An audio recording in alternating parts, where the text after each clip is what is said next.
여러분 안녕하십니까? 2019년 12월 20일 금요일 신문사설 비평을 시작하겠습니다. 먼저 파업 관련된 사설입니다. 한국경신문은 파업하기 좋은 나라 만든 노조 편향 법제 바로 잡아야 한다라는 제목의 사설에서 느슨한 요건의 대형장치 빈약, 파업은 미쳐도 본전, 무소불위 권력 집단, 괴물 부추기는 제도 뜯어고쳐야 한다 이렇게 주장했습니다. 노조 편향 법제라는 말 자체가 자본 편향을 드러내는 말입니다. 자본주의 사회에서 노조 편향이 어디에 있습니까? 있기라도 했는가요?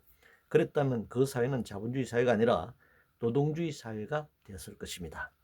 노동자가 파업하는 것은 고용과 임금을 통해 생존을 지키고자 자본의 착취에 저항하는 것입니다. 파업하는 노동자가 무소불위의 괴물이 아니라 노조를 인정하지 않고 불법 폭력으로 노조를 탄압하는 삼성을 비롯한 재벌들이 괴물이다라고 말할 수 있습니다. 정치재판 관련해서 조선일보는 훨씬 가벼운 혐의로 전 대통령 2년형을 받았다. 조선일보는 탄핵에 이를 수도 있는 대형 사건을 외면하는 방송들이다. 문화일보는 공판 조서 위조 논란 정경심 재판부와 재판 정치 오래된다.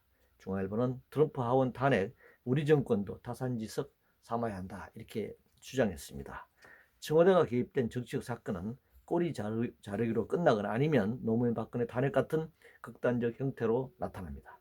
따라서 검찰 수사나 보통의 사법부 판단으로 결판나기 어려운 구조입니다. 특히 조국 사태 이후 정권과 검찰 간 대립이라는 사상 초유의 상황에서는 더더욱 그럴 것입니다. 결국 총선과 대선을 거치면서 국민이 이 상황을 심판하게 될 것입니다. 인사 관련해서 조선일보는 어제 하루 국민이 접한 어이없는 일들이라는 제목의 사설에서 대통령 직속 정책기획위원회 위원장에 조대엽 씨가 임명되었다. 동양대 최성해 총장 면직과 부친의 임원 승인은 취소되었다. 김의겸 전 청와대 대변인 등의 문제를 얘기하고 있습니다. 동아일보는 음주운전 거짓말 부적격 논란 낙마자를 다시 중용하다니.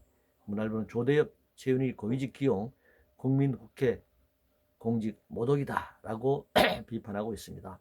인사가 만사라 했는데 장관 인사청문회에서 낭만 인사를 차관급인 정책기획위원장에 임명한 것은 매우 잘못된 일입니다. 그러나 문재인 정권 인사풀이 그만큼 협소하다는 점이고 정권 후반기로 갈수록 자기 사람을 쓸 수밖에 없는 처지에 몰려있다는 증거이기도 합니다. 정치는 오직 진영의 논리만이 작동한다는 것을 보여주고 있습니다.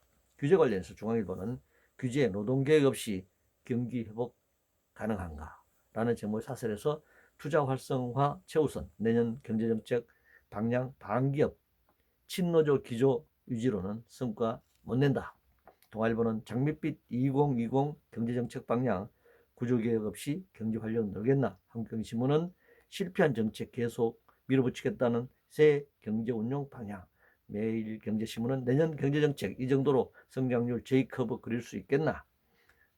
라고 주장하고 있습니다. 국가의 한 해 경제정책 기조를 어떻게 규제개혁에만 초점을 맞추라는 것인지 지금 도무지 알 수가 없습니다. 설령 규제개혁을 말하라면 고용안정, 복지, 양극화 해소 등 균형 있는 이야기라도 해야 할 것 아닌가요? 국가의 경제정책을 기업 활성화에만 맞추라고 주문하고 있습니다. 국가가 기업의 하부 행정기관이라도 되는 듯이 말입니다. 한반도 비핵화 관련해서 동아일보는 미 하원 트럼프 탄핵 가결, 북핵 동맹 불확실성 더 커졌다. 한국경제신문은 신념과 희망이 엄중한 한반도 정세를 가려서는 안 된다라고 주장했는데요. 미래는 항상 불확실성에 쌓여 있습니다. 그러나 역사를 통해 미래를 예측할 수는 있습니다. 모든 국가들은 만약 3차 대전이 일어난다면 1, 2차 세계대전과는 비교할 수 없는 상황이 발생할 것이라는 점을 잘 알고 있습니다. 그게 바로 74년 전 히로시마 나가사키에 투하된 원폭의 경험입니다. 그러나 지금은 당시와는 비교할 수 없이 고도화된 핵무기가 존재합니다. 핵무기보다 더한 핵발전소도 존재하고 있습니다. 물론 미래는 불확실합니다. 그러나 인간의 이성이나 지성을 믿는다면 무모한 핵전쟁을 감행하지는 못할 것입니다. 일어날 수 없는 전쟁을 공포로 이용하다가는 자칫 전쟁 위험에 빠질 수도 있습니다. 국민은 지금이라도 당장 한반도 비핵화 협상에 나서야 합니다. 정규직 관련해서 매일경제신문은 공기업 정규직 전환, 공정의 가치는 어디로 갔나? 라고 이제 묻고 있는데요. 소위 말해 상시고용 일자리라면 당연히 정규직으로 채용해야 합니다. 그러나 비정규직으로 고용하다 노동자들의 투쟁이나 사회적 압력에 못 이겨 정규직한 것이죠. 그런데 비정규직 정규직할 경우 꼭 시험을 치러야 할 이유가 없습니다. 그렇다면 비정규직 일할 당시 정규직 노동자에 비해서 업무의 차질이 발생했거나 제품 생산 과정에서 불량이 발생했다는 증거가 있어야 할 것입니다. 그런데 시험을 쳐서 일부러 떨어뜨리기 위해 불필요한 시험을 치르게 하는 것은 결코 공정한 일이 아니라고 생각합니다.